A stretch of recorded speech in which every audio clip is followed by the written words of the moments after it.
What's going on, everybody? We are back. We got episode number 130 of the Club and Sub podcast. This week, we're talking UFC Kansas City.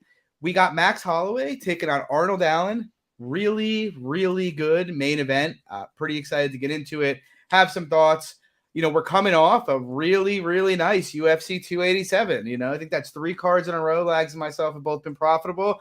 We're turning the ship. We are turning the ship and headed downwind now, hopefully. So hoping to keep it going here. I have a lot of thoughts on this card, though not that many bets. Lags, how are you doing? What do you think of the card?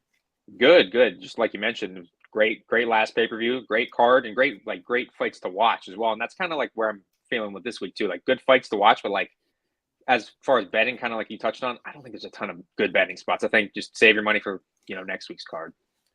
Yeah, we'll get into it, but like you and I were chatting before, I feel like I could make a compelling case for like a bunch of underdogs on this card.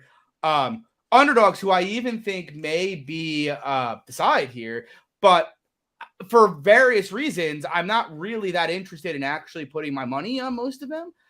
So yeah, we'll talk about it. Guys, if you like the show, drop a like and subscribe. We'd appreciate it. Helps the show out, helps our SEO, helps us get more views, helps us put out more content. As usual, you can follow me on Twitter at MMA Fox, Lags at Danny_Lags. And yeah, we'll hop right into it. First fight of the night, we got ourselves a beautiful disaster. We got Jocelyn Edwards. She's taking on Lucy Putalova. Fucking bizarre fight. Putalova's minus 130, Edwards plus 115. I know some pretty sharp people on the Edwards side here. I don't really have strong thoughts. I bet Yanan against Putalova in her last fight, just thinking, Putalova's bad at cutting off the cage. She's going to come forward, and Yanan's just going to point her on the outside. And instead, what I got was Putalova aggressively wrestling, taking her down, smashing her, and finishing her. And I look at this fight, and I'm like, there's a part of me that's like, yeah, Edwards should be able to just outpoint her, move on the outside, give Lucy trouble closing the distance, especially in a big cage. I think that's applicable for a few fights here on this card. But at the same time, I don't really think Putalova's wrestling is any good or her throws or anything like that. But Edwards is just so bad on her back. Like, given that Putalova has shown more of a willingness to grapple across her last 2 fights, it's enough to scare me away from the Edwards side of plus 115. Even striking, like if Putalova was able to get this in the pocket, I think she could have lots of success. I think she's a better boxer. I think she's a harder hitter. I just don't know that she can get it there. I don't think either of these women is trustworthy. No play for me. Lags, what do you think?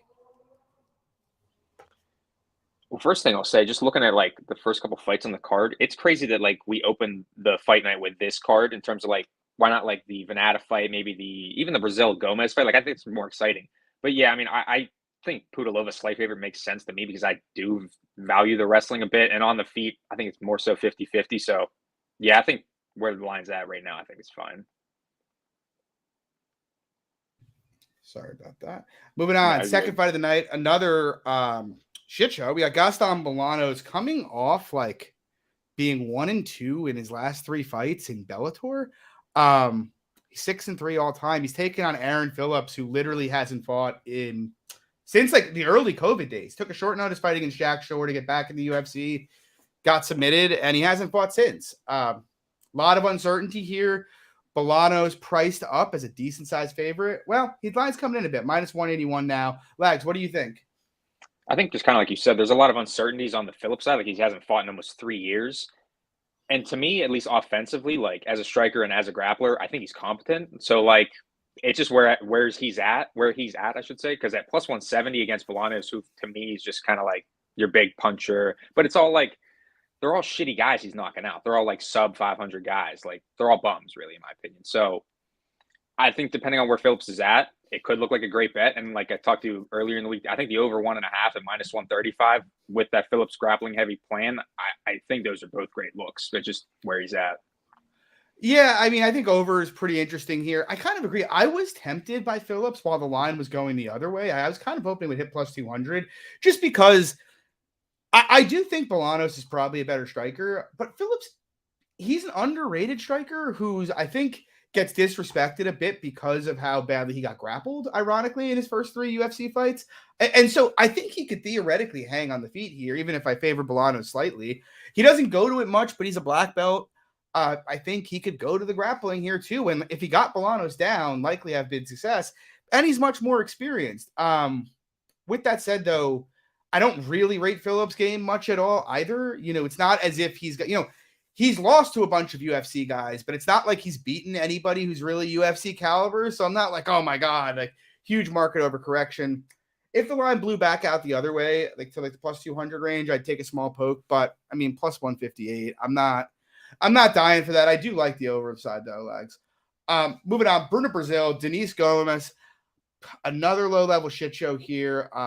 Both women coming off Contender Series. I believe both were on last season of Contender Series, if I'm not mistaken. Obviously, they both won. Gomes had debuted against Loma Lukbunmi. Got smashed there. I look at this fight. I faded Brazil on Contenders. I don't rate a ton about her game, but she hits reasonably hard. I think she's got okay takedown defense and is somewhat dangerous on the feet. Like she's an okay technical striker. I just think her game is pretty vanilla. Taking on Gomes, who's just like rabies and aggressive, but I don't think is good at anything. Gomes is a bad grappler. She's really bad on bottom. She's very open to be hit on the feet. Rayon Amanda, who is not good, was lighting her up early on Contender Series. And so while I do understand some of the pokes I've seen from people at early Gomes numbers, like plus 200, I do not have any interest in her at plus 135 right now. I think Brazil should be fine, but again, I'm not in the business, nor will I ever be of laying chalk on Contender Series debutantes, at least not since Kinoshita shit in my mouth. Flags, what do you think? I will definitely echo your sentiments there with laying juice on debutantes there. But yeah, I mean, I do think that Brazil just hits harder, the cleaner, crisper striker. Gomez just kind of seems like a plotter coming forward. She, don't get me wrong, she hits hard, she has nice leg kicks too, but like she just seems so open and so hittable. So I think Brazil KO, which I think last time I saw was plus 500, I think is not a bad look. I don't know where the line's at that. Plus 450. Yeah. Yeah, that's not horrible. And I do think, if she's going to have big success, that's probably live, right? I mean, that's kind of how she beats most of her opponents. So I don't disagree. Moving on. This is actually my biggest bet of the night thus far. We got Lando Vanada taking on Daniel Zellhuber. I like the Vanada side. I have 2 units on him, like plus 110. Think the line's good here. I don't have anything particularly against Daniel Zellhuber. He's 23. He's obviously a good athlete. He's got a great frame for the division. But with that said, he's very, very young. I don't really think his game is ready for the UFC. I think a lot of people took some of the wrong things away from his Contender Series fight with Lucas Almeida. He landed 110 strikes in that fight, which was impressive. But he got dominated for the first round of that fight.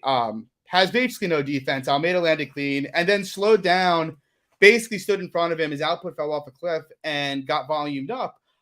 We saw him down in Zellhuber's second fight, though. He is not some crazy volume striker. Trey Ogden just basically refused to stand directly in front of him and just moved laterally, kicked him and jabbed him for 15 minutes and easily outstruck him. I'm not saying that means he has no future in the UFC. Like I said, he's young and he's a good athlete. But I think what's clear is, this guy's best attributes are his size, his durability, and his willingness to brawl. But I think he's going to have a lot of those same issues with guys who won't stand in front of him. There's some serious grappling unknowns. And in Vanada, I get it. Lando Vanada is not sexy, despite what his nickname is, groovy. But look, this is a guy who's fought like very legit competition. Like, yeah, he hasn't looked the best in recent years, but it's like he got guillotined by Jourdain so much. He got outstruck by Bobby Green. Bobby Green's probably one of the best 5 to 10 strikers at lightweight. When he's taken steps down in competition, he's absolutely dominated. Finished Marcos Mariano in round 1. Dominated Yancy Medeiros. Dominated Mike Grundy.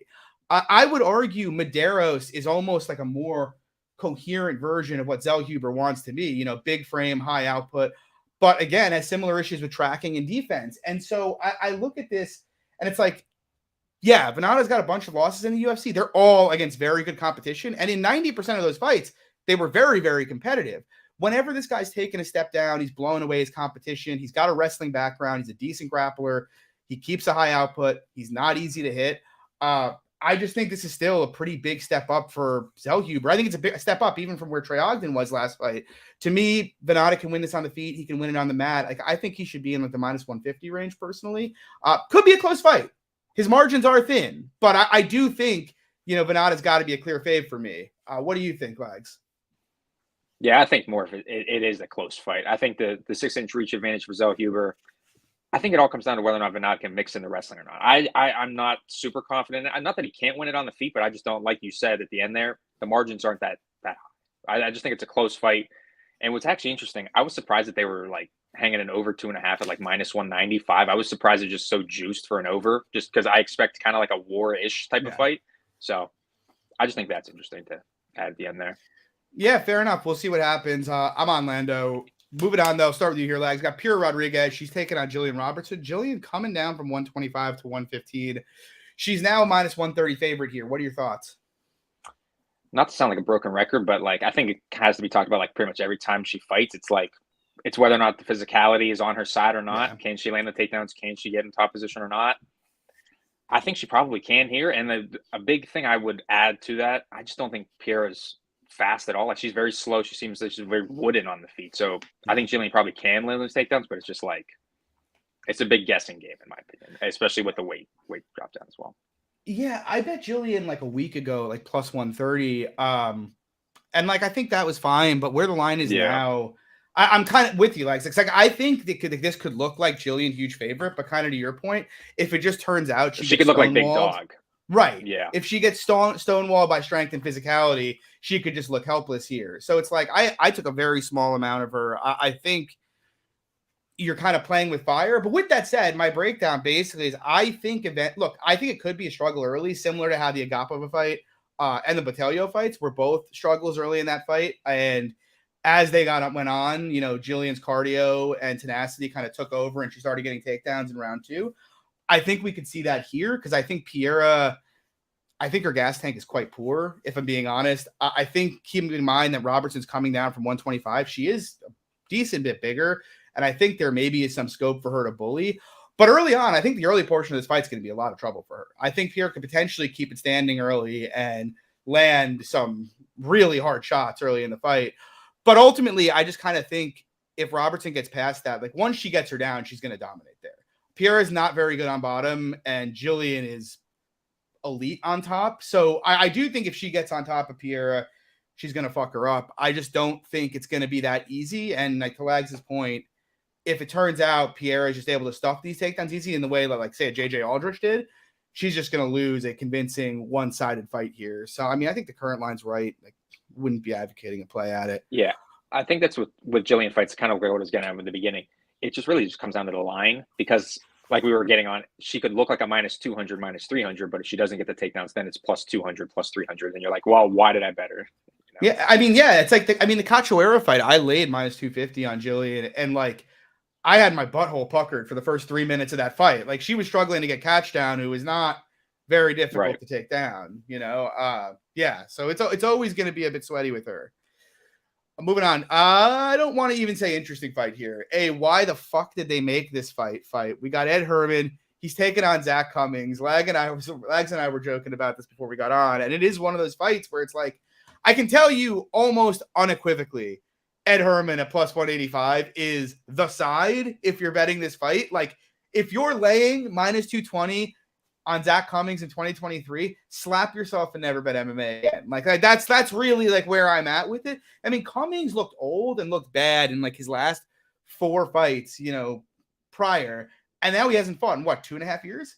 It's been a long time. And apparently, from what I read, had a major back injury over that period of time. There was a period of time where he couldn't get off the couch, literally. And Ed Herman, he's also old as fuck. But Ed Herman's been active. He's been in there. He's been fighting with guys that are better than Zach Cummings at this stage of their careers. And so I look at it and I'm like, in their primes, it's a competitive fight. In their corpse forms, it's probably also a fairly competitive fight. Herman's got a bit more volume. Cummings a bit more punishing than Herman is. And with all that said, you would think that's a great case for Herman. Plus 185, fighting a guy off the hiatus and injury who's also old. Dude, Ed Herman's like 42 years old. Like, this guy, the floor here is so low. he could easily go off a cliff here. Yeah, I'm not really dying to step in front of this fight. Legs, what do you think about it? Yeah, it's funny because we were talking about it before the pod, and I was kind of coming out of tapes thinking the same thing. I'm like, all right, well, plus 190 at Herman. He's slow, he's gassy, but he hits hard. And like, where is Cummings? Covering minus 220. He's not grappling at Herman. But it's just one of those fights you don't want to have money on. Like, kind of like you said, like it's just a greasy fight that's like, I'd rather. Gross. I'm fine with passing, like fading an old guy with an even older guy. Right. And I think go. You can go. Oh, okay. All right. I was gonna say the only reason why I think the fight's happening and why Cummings is coming out of that near 3-year layoff is, because it's in Kansas City. So he's trying to have one more hurrah, retire off into the sunset, which obviously just came out that he said he's going to retire. We knew that. We knew this fight was likely going to be retirement anyways, but yeah. Yeah, I agree. Like I have very little doubt if you're betting a money line that like the side is at Herman. But like we talk about this all the time, lines are made out of uncertainty. That is how they are created. But I mean, this has so much uncertainty. It's like Herman could look minus 400 easily. Like he hasn't looked good in years. Like even, the Menefield fight, he mostly got savaged at distance by Menefield. Yeah. No need to step in front of Ed Herman in this kind of a spot. Moving on. Interesting fight. Brandon Royval, Matthias Nicolau. Flags, what do you think? Yeah, I like the under here. I think Royval, like we talk about pretty much every time he fights as well. He's just a guy that provides chaos, both in the striking and in the grappling. Doesn't have any defense, doesn't have any takedown defense either. I think Nicolau should be fine here. I think early Nicolau numbers were fine. I think the under where it's currently at is good. I am having a very hard time reading this fight. Like, I really think, like, on paper, theoretically, skill set wise, Nicolau has the tools to like handle Royval fairly easily. Very strong counter puncher, has a black belt. He will grapple from time to time. Royval easy to take down. Royval will play guard. With that said, though, Nicolau has dropped rounds like so easily to guys he shouldn't have dropped rounds for. Like he dropped round 1 standing to Tim Elliott. He almost dropped round 3 before he took him down and Elliott refused to get up. Nicolau just doesn't really do much, like he's been out attempted by his opponents at distance in the UFC 2-1. Now he's partially been able to get away with that because he is so sharp and he's got elite defense and he's an excellent counter striker. But it's like that kind of shit catches up with you. Like who can forget Brandon Royval winning round 1 on 60 air punches against Algio Bontorin? Like he just puts stuff out there and Nicolau puts nothing out there, which scares me. And even on the ground, I have faded Royval with grapplers in the past, but even against Elliott and Moreno, this dude was making them work like absolute crazy on the mat. I don't think he's good down there, but he continues to attack and he makes guys uncomfortable for whatever reason. And so even Pantoja too, to chime in. Yeah. Pantoja looked like he was cracking before he subbed him in that fight. So even though in my head, I feel like Nicolau has the tools to handle him, I really think that Royval might be the side. The thing is, though, I'm 1-4 betting Brandon Royval fights. I have just been donating money. I could have just been donating that money to charity at this point rather than betting on Brandon Royval fights. I don't really want to bet. I mean, I definitely couldn't bet Nicolau. I would lean Royval due to activity, but at the same time, it's like, of course, this would be the time I bet Royval and Nicolau just decides, okay, I'm going to take him down and hold him down for 3 rounds. And then it gets the easy 30-27 I thought Tim Elliott was going to get against Brandon Royval. So I think Royval's holes are wide enough and there's enough ability to capitalize on those holes from Nicolau to avoid playing Royval. But I do sort of think he's the side. I mean, do you disagree? I mean, that's why I'm saying like the early Nicolau numbers, because I remember seeing this like minus 150, minus 160. Yeah. Was it not earlier? Yeah, it was. So like those numbers, I probably would have played it. Like to your point, the low volume nature is really what would just be giving me pause at like minus 200. Yeah, agreed. I agree with that. Moving on, interesting fight. TJ Brown, Bill Algio. It's another one where like I've given a lot of thought to betting the Brown side here. I think there's a lot of good reasons to bet to bet TJ Brown. I think you look at Bill and everybody talks about the volume, and that really is kind of his best skill. He's got crazy volume. The thing is, Bill's lost 3 decisions in the UFC when he's outlanded his opponents by more than 20 significant strikes. Like, that happens because he doesn't have really a lot of stopping power on his shots. Like, they're just like, he's really just more touching you, which allows guys to have moments against him. And on top of that, he gives up a lot of takedowns. Now, to his credit, Bill can scramble pretty well. But like, we look at TJ Brown, and it's like Brown throws straight shots. So Bill's there to be hit. Brown will pressure. He will throw those shots. And Brown wrestles every fight. And so it's like, on paper, even though, Bill can scramble well at times, the guy gives his back up so easily. It's like, I should bet Brown. But like, you go back, and TJ Brown just has made an art form giving up dominant positions and ending up in horrible positions and on his back. And if that's going to happen against anybody, it's someone like Bill unless he puts a body triangle in, which Brown almost never does, Bill is going to keep scrambles going the entire time. And so I feel it's going to be like one of these fights where Brown's plus 170 and like every round is close, but Bill's kind of consistently out scrambling him. At the end of the fight, it's like, TJ was definitely value. But I just feel like it plays out that way a lot, where it's like, I'm still thinking about the Brown side because I think there are some real, stylistic advantages he has. But I do kind of think Bill's just going to out-scramble him. And on the feet, I think he's going to throw more volume. He might get cracked here and there, but I think he's got better cardio too. I mean, what do you think? Yeah, to add on to the scrambling nature of Bill, I think that's going to cause a lot of issues for Brown just because his cardio is not that good either. So while TJ might have a good early first round, taking Bill down, maybe hold him down for a little bit, I think 2 and 3 are going to be hell for Brown trying to hold him down. So I'm not advocating for like a minus 200 Bill play, but yeah, I think Bill's not the side, I should say, but like, I think the line's fine. Yeah, it's really hard for me because like I feel like Bill's skill set inherently doesn't lend itself to being minus 200, especially against the guy who's going to volume wrestle in the way Brown will.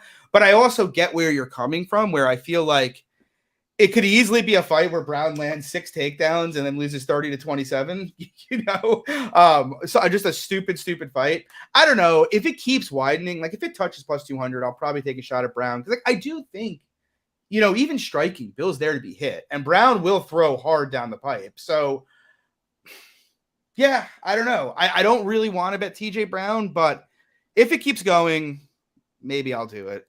Now we got a fun one here. Clay Guida, Rafa Garcia. What do you think, Lags? It's a fun fight, but I don't really have like a ton of thoughts here. I think it's a good fight for Rafa, really. Like, I don't think if anybody's going to have grappling upside, it's probably him, but it's probably just some cage pushing grappling, if anything. The striking, I think he's going to land the harder shots. I think it's probably close on volume, though. So, like, I just don't see a ton of areas where Clay can have success with it. He's not going to be able to out wrestle him. And like I said, on the feet, I think Rafa lands the better shots. I do sort of think Clay can out wrestle him, but I will say something that I'm trying to give more credence to lately. I mean, dude, Clay's 42, and I really didn't think his performance against Holtzman was very good, if we're being honest. Like, he won that fight, but he really struggled to take Holtz down. He seemed extremely ineffectual on the feet to me.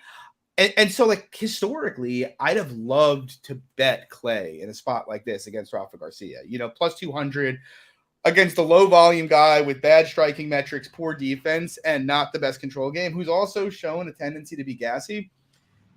That's a guy that's tailor-made for Clay, historically speaking.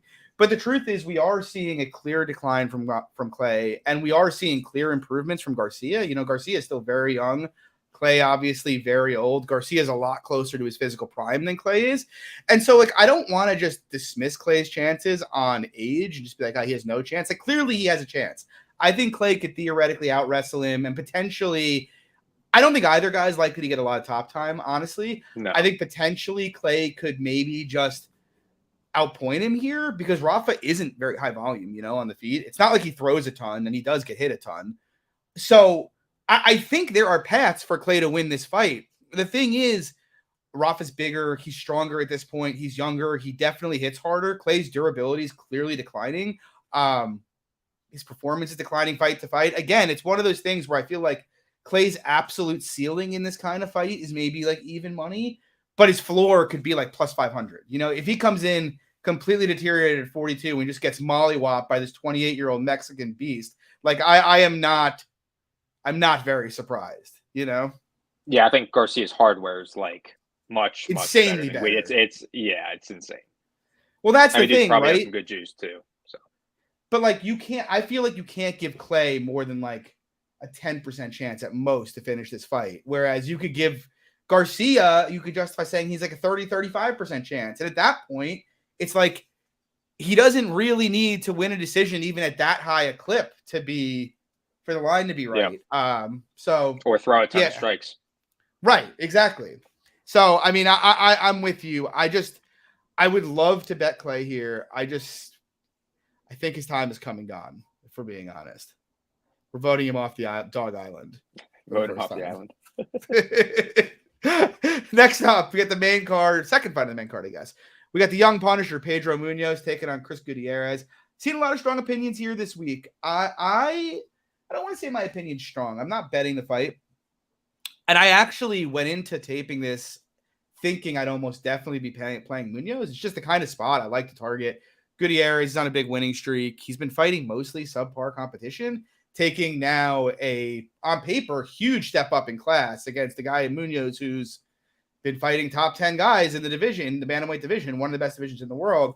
Thing is, I just kind of, after looking at it, I just feel like Gutierrez does a lot of stuff that causes Munoz issues. You know, Pedro, we have seen throughout his career, has struggled very badly to cut off the cage. You know, when he's at his best, he's landing a lot of leg kicks, and those are forcing guys into exchanges. When guys have been able to move laterally against him, you just see him swinging in air. Like, yeah, it's Dominic Cruz, but like we saw John Dodson do this to Pedro Munoz. You know, Dodson, low output guy who suddenly turned his output up for that fight. Frankie Edgar's corpse basically was able to play the outside on Pedro Munoz for 25 minutes and win that fight that way. I just kind of think against the guy like Chris Gutierrez, who's going to do nothing but stay on the outside and move laterally, I think it's a tough fight for Munoz because I think tracking him is going to be tough. You know, both guys kick well, but I actually think Gutierrez has a lot more tools and measures distance a lot better to deal with the leg kicks than Munoz does. We've seen Munoz struggle with leg kicks in the past. People forget, but like Jimmy Rivera really beat up Pedro's leg as well in that fight. Everybody remembers that for Jimmy's leg getting crushed. But like he landed some shots that really affected him. Yeah, I just favor the output. I think if he doesn't get knocked out, I think Gutierrez is going to land a lot more strikes in this fight. I also think the big cage is hugely beneficial to the Gutierrez side. It's going to make it even tougher for Pedro to cut him off. I kind of think he slices him up. I mean, what do you think? Yeah, no, I agree similarly. From a guy who had Dominic Cruz in the past, or I should say played Munoz against Cruz. Yeah, same. Yeah, I mean, like the footwork is just such an issue with Munoz. If you're not going to stand right in front of him and strike with him, I mean, it should be easy pickings. I'm not saying easy pickings. You know what I mean? Yeah. I think I think that just the good strikes of Chris, fast, mobile. I like him in the spot, and I get people playing like the goes the distance and like parlaying that up. I get it. Like I personally, I don't see a finish here. Munoz's defense scares me a bit, though. You know what's funny? Because like we watched that That's Cruz fair. fight, and like I bet Munoz as well, and obviously he almost finished Cruz early, but like Cruz, that got to the point in middle of round 3 where I was like, oh my god, like Cruz might actually be able to finish him. Like he's taking so many shots. Like I agree with you, and I think Munoz is unlikely to be KO'd. I'm just saying the guy takes so many flush punches to the head. One of these days, one is bound to clip him here and put him out. So. Yeah, I guess the only thing I would push back on, and I know it's like minus 200, so it's not like I'm pushing it back on much anyways, but it's like, I don't think Gutierrez is like, he's an average boxer, like not a big hitter, like in terms of his hands, it's mostly his legs, so like, could happen. Yeah, fair enough. That's true. He's really like, but I have no interest in playing it, like the juice on it, but yeah. He's like touch, go. It's like really just touch, jab, cross, move out of the way, and throw a low kick. Like that's his game. But I don't think Pedro has the answers to figure that game out. Many guys do. But I don't think Pedro is one of them. And I think Chris decision at like plus 115. Like if you're looking at that angle, that's not bad. Yeah, I don't mind that at all. Moving on, good fight here. Well, funny fight here. Ion Cutilaba, the Hulk. He's taking on Tanner Bozer. We've got the Hulk up at minus 135 this fight against Tanner Bozer. Lags, what are your thoughts? This is going to be a great fight. Just like hilarity. And I think it's just a lot of questions. I mean, obviously we're talking about the Bozer dropping down in weight, but then on the Cutilaba side, I mean, outside of the Clark fight, he hasn't shown any gas at all. So it's like, could he have a good first round, take Bozer down, and even have a good maybe second round, and just kind of continue the process? Sure. I just think the cardio is just so unreliable from him. So it's just a mess of a fight that I really don't want any interest in. And for me, if I like gun to my head, I'd be betting the over 1.5 at like minus 130. I like that. That's how I would approach this fight. Yeah, it is kind of funny to me to see Bozer go from minus 170 against Nascimento, who's a heavyweight black belt, to being now an underdog to young Cutilaba at light heavyweight. Cash that Nascimento ticket. But I think it's a weird fight because, to your point, I still can't make heads or tails of the Clark fight. Like I literally, this guy, every other fight in his career has, first of all, not been the best at holding guys down, makes terrible mistakes in grappling transitions, and guesses out. And then somehow comes out against Devin Clark and just grinds his ass into the ground for 15 minutes, just taking him down, controlling him, and smashing him. Fight came out of nowhere, and we haven't seen anything like it since. He has tried to grapple in recent fights, but it's mostly gone bad. Johnny Walker out-scrambled him and submitted him. We saw, Kennedy, him die, death gas in round 2 and get finished by Kennedy. And Span choked him out too. Just because Span choked him out too. Go for the takedowns. Yep.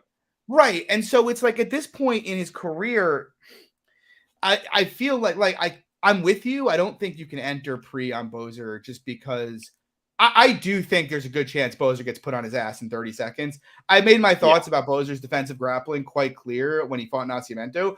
I think it's pretty poor, especially if you get in on his hips. He's got nothing there. He's pretty bad on his back. At the same time, though, I kind of think it's one of those things where if Bozer was just urgent about getting up, even if he gave his back, Ion would probably make a mistake and he'd get right back up. So I favor Ion early, but we kind of know the drill here where it's like, you don't really want to have a minus money ticket on Cutilaba early. Like I'd be looking to bail after a round. My gut is he's going to have success early. And then what's always happens is going to happen again here. He's going to get tired. Bozer's leg kicks are probably going to start wearing on him, and he's probably going to get finished later in this fight. But I'm with you, Legs. I kind of think the over is an interesting shot because there is a good chance that the first 5 to 8 minutes is a lot of grappling from Cutilaba in this fight. That could happen. So, yeah, I lean the Bozer side just because at this point, how can you trust Ion? But, I mean, fuck that. Let's just enter live. What's Bozer round 3? Do you see it up there?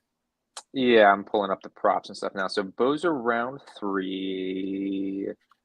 Okay, so Bet Online has 750, and then Unibet has plus 1500. Wow, that's really I would play a plus 1,000 because I do feel like if they get to round 3, he probably gets finished at Let me look on DraftKings real quick because for some reason Best Fight Odds hasn't had DraftKings lines up, but I'm almost positive that these are up now. Yeah, so let me know. I do feel like they are up. All right. They are up. So breaking news. So on the Club and Sub podcast. Breaking news. So Bozer KO round 3 is 14-1.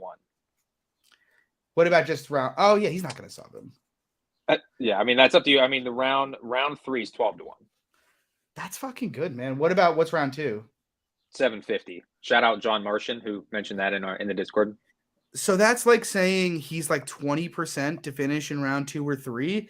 I feel like it's higher than that, like a decent amount higher than that. Let me see. I'm curious to see because I know DraftKings doesn't have, but FanDuel has the KO 2-3 combo. I'm curious to see what they have that at.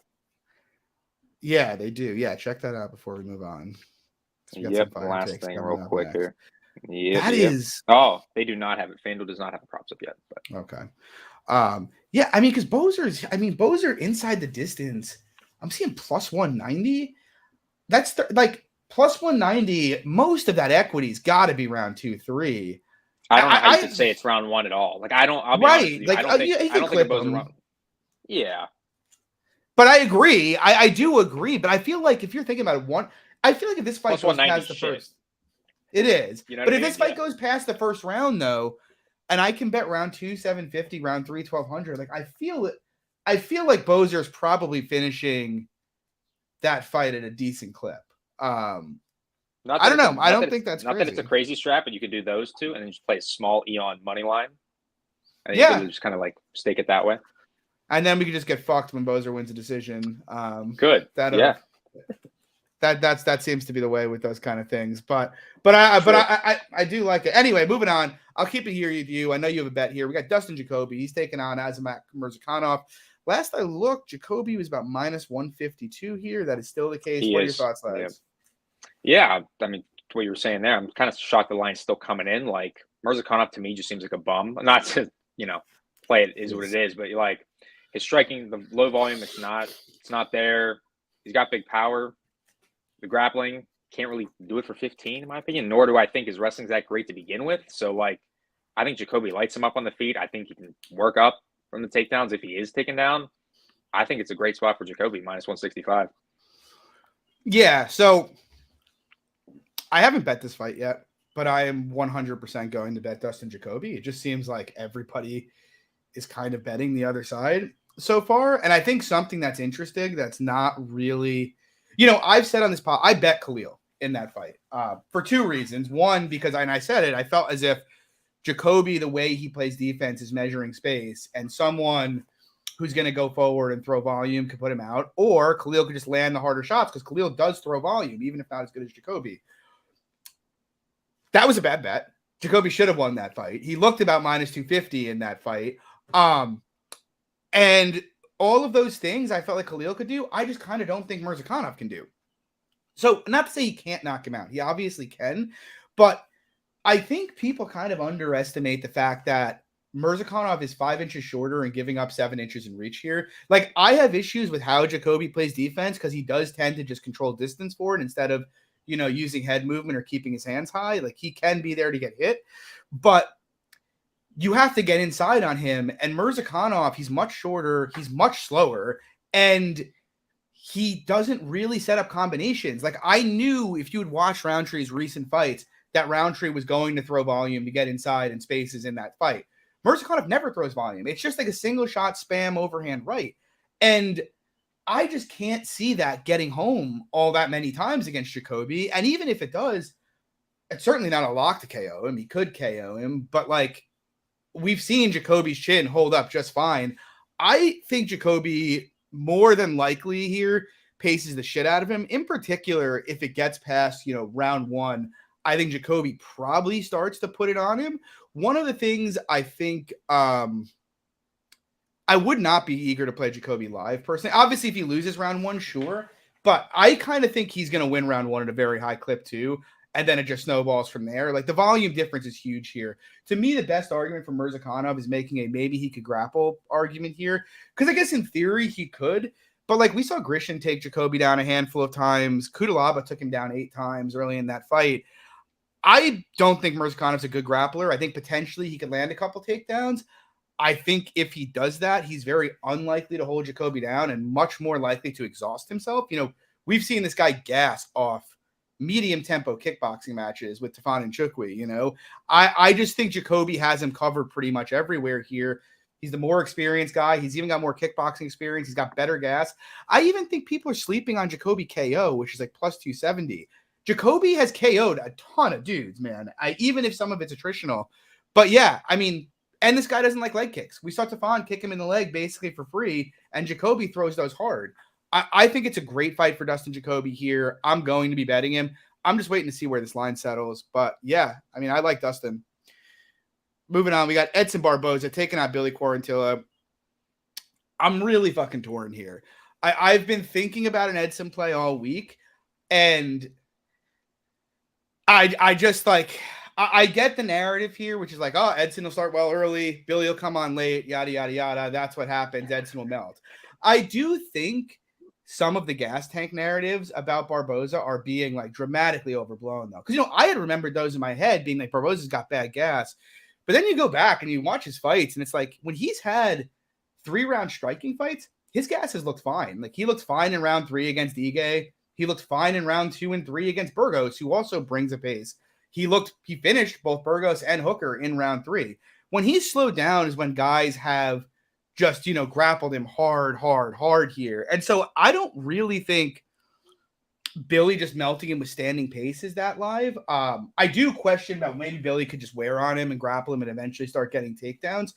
But like looking at the fight, first of all, I think Billy is going to have a lot of trouble getting his volume off in the pocket. I think everybody just assumes Billy gets volume off against everybody, and that's what's going to happen. The thing is, Billy has never fought somebody that has the kind of speed and firepower that Barboza does. And so if Billy just decides to crash and box in the pocket here, like Edson's not going to run from pocket exchanges with him. He'll sit in there and bang, and he throws harder. He hits a lot harder. He's a lot sharper, and he's a lot harder to hit than Billy is. Like, I kind of expect if they bang in the pocket, Billy's going to get hurt often early in this fight. Maybe he can force his way through and break Edson down the stretch. But the other thing is, we saw against Burgos, Billy can't check kicks at all. And his legs don't look particularly strong. And now he's taking on a much better leg kicker than Burgos in Barboza. Billy can't really fight switch stance either. So there's a lot of opportunities here on the feet, I think, for Edson to butcher him. Like, I am not at all convinced Billy breaks Edson with pace here if they're just standing. My bigger concerns are twofold. One, Billy can potentially get takedowns as Edson gets tired, and we see Edson do what tends to happen to Edson when he ends up on his back, which is just accept full guard and spend the rest of the fight there. The second thing is his chin, which I am not sure about. Like, his chin has looked a lot worse in recent years to me. You know, he held up okay with Burgos, but Burgos isn't really a big hitter. Giga obviously hurt him bad. And then what really spooks me is Bryce Mitchell dropping Edson on the feet. You know, Bryce is not a good striker, and I don't think he's a very big hitter. And him knocking Barboza down really, really scares me. And if it turns out his chin is busted, well, then Billy might just go through him because Billy is going to land here. That's going to happen. That's my biggest concern on the Barboza side is the grappling and his chin. But I do think there's some scope for him just stuffing the takedowns and destroying Billy here for as long as this fight lasts. What do you think, Legs? Yeah, I mean, I guess not really a hot take. I guess I'm more with the crowd with the round one is going to be, you know, tough as shit for Billy to get his game going just because of how hittable he is and how leg kickable he is on the feet. But I think 2 and 3 down the stretch, yeah, the pace, the pressure, both the striking and the wrestling, I think he can find a finish. So I'm more so on the doesn't go the distance than anything at minus 135. I think that's the best play of the fight. Yeah, I like the under as well. And then to Brick Squad's point, I agree with you, Lags. Billy, I didn't see what he said. What did he say? He said Billy's chin is also more vulnerable than people think. Yeah. Billy could finish Edson, but like people forget, Burgos almost got him out of there a couple times. Gabriel Benitez hurt him bad a few times. Kyle Nelson wobbled him. Like, we've seen Billy wobbled a bunch. We haven't seen him put down yet, but he has gotten hurt a lot of times. And, you know, Edson is much more dangerous than anything he's seen in there before. So, yeah. His leg could be toast after a round, like you said before. Yeah. That's the other thing. And it's like, unlike Burgos, who like Shane things where he just was happy to clinch and pocket box even after his leg was visibly compromised. Like, if he hurts Billy's leg, he's going to stay on it and he's going to start slamming body kicks all day into him. Like, I kind of think if Billy's leg ends up like that against Edson, he's probably getting finished. I don't see him making it to the And then add to what you were saying before about his legs being fragile. I think if Edson could land some kicks to the body too, I think Billy, not saying he's fragile to the body, but like he just looks just weak in general. Not to, you know what's interesting? Not trying to make a dig at him, but you know. the two times he's somewhat slowed down in UFC fights were the Burgos fight. You know, round 3 he threw a lot of volume, but there was nothing on it, and you could see he was in a lot of pain from the leg kicks. But then the Gavin Tucker fight, he seemed to slow down in round 3, and that was after Tucker was working the body all fight, and you saw it have a big impact on Billy. And Edson works the body hard, both with his hands and with his kicks. Like it's weird because it's like it's so uncomfortable, the idea of betting Edson at 37 right after he's been dropped by Bryce Mitchell. But I also look at him and I'm like, man, he has fought volume spammers in the past, and he has absolutely dumpstered them. You know, he hasn't had. It's not like he's getting out here and like he's like limping to the finish line. Like he's finishing Shane Burgos in round 3, and he's beating Dan Hooker to a fucking pulp in round 3 of that fight. You know, even the Ige fight, Ige kept coming, and round 3 until he got taken down was a very competitive round. So like I think about that and I'm like, man, there is a chance that Edson just absolutely butchers Billy here. And in hindsight, we're like, well, yeah, that makes sense. Billy actually fought an elite kickboxer and got destroyed. So I'm thinking about it. Johnny asked, how did the under go? How about the under? I like the under here. I Yeah, think evens is pretty I good. played the fight doesn't go the distance minus 135. Yeah. But yeah, I mean, we'll see what happened. I do think Edson's the side though, and I'm probably gonna bet him honestly. The more I think about it. Moving on though, main event. We got Max Holloway. He's taking on Arnold Allen. Arnold Allen has been the bane of my existence in recent years. I bet both Hooker and Calvin Kattar against him. Yep. Did not go well. What are your thoughts, Lags? Or will you be taking a position on Max Holloway? I should say at the current number, I'm not taking a position at Max Holloway, but I think the current number is fine, like minus 190. I see on bet online it's minus 164, whereas most of the market's like minus 190. So anybody with bet online, have at it. Yeah, I think this is your typical, I saw a lot of pictures this week, it's the Max Holloway circle where he's fighting a contender, absolutely dumpsters him, fights Volk again, loses. Oh, is he washed? Does he have any skills anymore? And that's kind of how I feel. Like, I mean, I'm not sold on Allen, 25-minute cardio, 25-minute like volume striking. I think Holloway can absolutely put it on him the longer this fight goes. The volume, the cardio, durability. Like I think it's a great fight for Max. It's just that everybody just like questioning where he's at is just, I guess, in my opinion, just underplaying Volk's skills. I think Volk is an elite talent. And that's the matter of fact. Yeah, I agree. I put a tweet out this week that was like, if you were to subtract Volk from like Volk's 3 fights from Max's last 12. And like, by the way, if you subtract that, you're not talking about, oh, you just took out an elite fighter. Now he's fighting scrubs. He's been fighting elite fighters for his last 12 fights. His numbers they're comical. I mean, it's almost hard to believe how good they are. So yeah, I mean, I like Max here. What's interesting though, so I saw the line like last week and limits were up, which was crazy. I saw minus 138 on Max. I blasted it before I even taped it for like 4.5 units. I'm like, that line. Yeah, I was like, that line's not going to hold. But then I was going to hold it. But then you arbed out, John. So I was going to hold it. I was pretty sure. And then I taped it. And like, I still think Max is the side. I think too many people are putting too much stock in the Hooker result, which was a dehydrated and obviously fragile at 145 Dan Hooker, who melted on the first punch of the fight and was getting wobbled every time he got touched. And then the Kattar fight, look, Kattar's first round is always bad. He's always hittable for a round or two. And obviously he tore his ACL 4.5 minutes into the fight. Hard to put too much stock in that. And the Yusuf fight, the last fight before that's an ugly look. And so, yeah, I mean, all the things you said, I agree with. We have max volume on his side, his cardio. The guy's never been knocked out. But still, though, I watch Allen, and, the last time, I don't think Allen's as good as Dustin Poirier. Let me preface this by saying that. But, the last time Max dealt with an effective southpaw was Poirier, and we saw, him have real troubles avoiding the left hand in that fight. And now, unlike Poirier has elite cardio, unlike Allen, but like Allen, I think he could give Max some issues early in this fight. I think he could walk him onto the left a number of times and possibly even drag the fight out, like cause Max to fight at a slower pace than he might normally, which allows him to kind of fight effectively deeper into the fight. So I think that's possible. And I don't want to dismiss the chances that Allen is just leveling up. Like, he looked bigger and in much better shape last fight. He does look like he's hitting harder in general. And obviously, I'm not going to question Max's motivation because I think that's ridiculous. We saw people do this before the Kattar fight.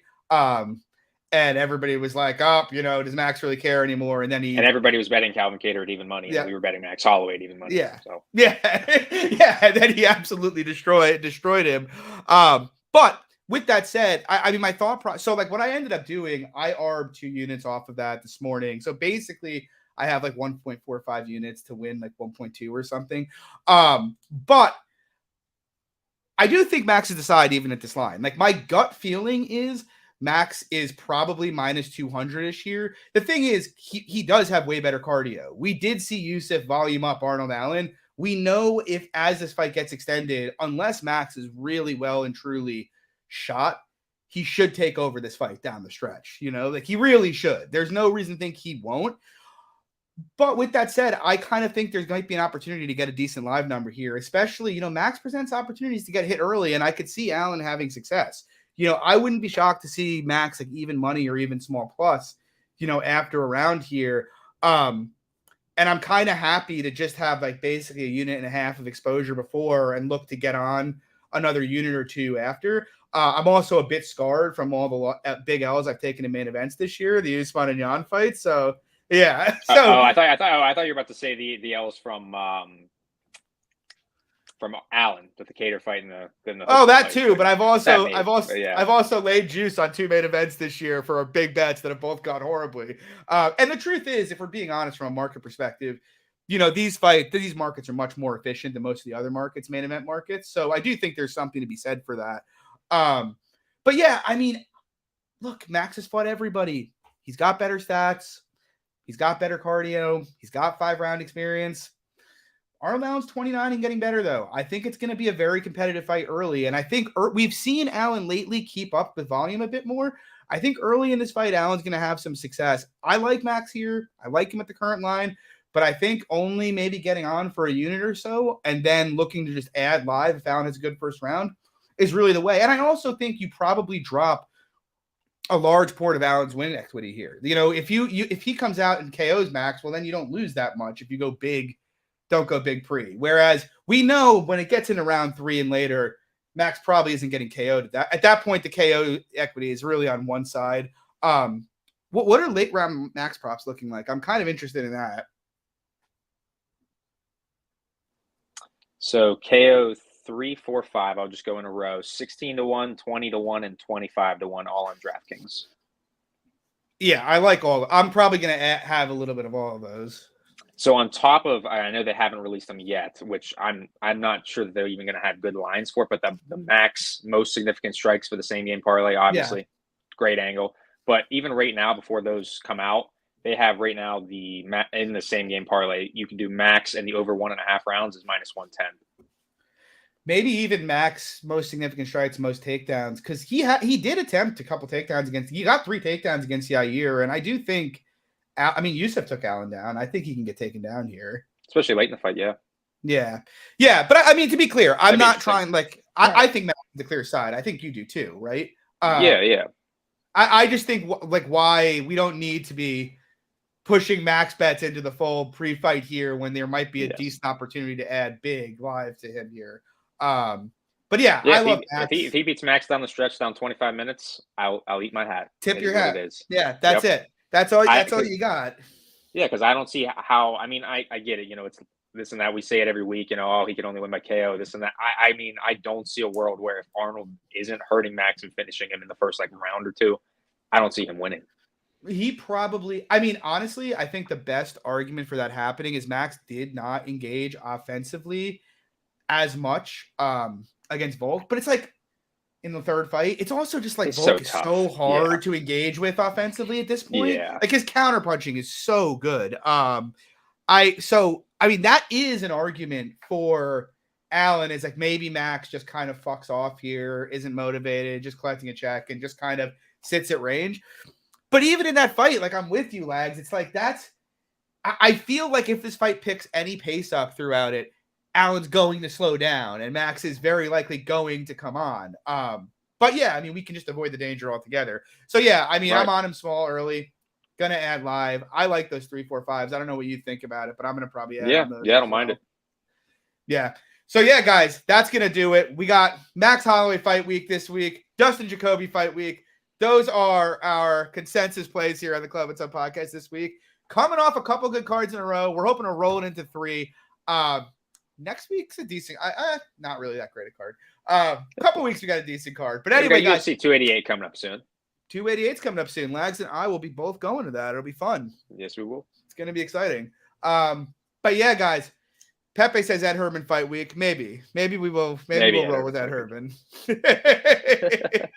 But yeah, guys, drop a like and subscribe if you like the show. We'd really appreciate it. Help us out. Again, you can follow me on Twitter at MMA Fox, Lags at Danny_Lags. You ever want to ask questions, talk fights, anything, we're always down to chat. Guys, good luck on your bets this weekend, and we'll see you next week. Peace.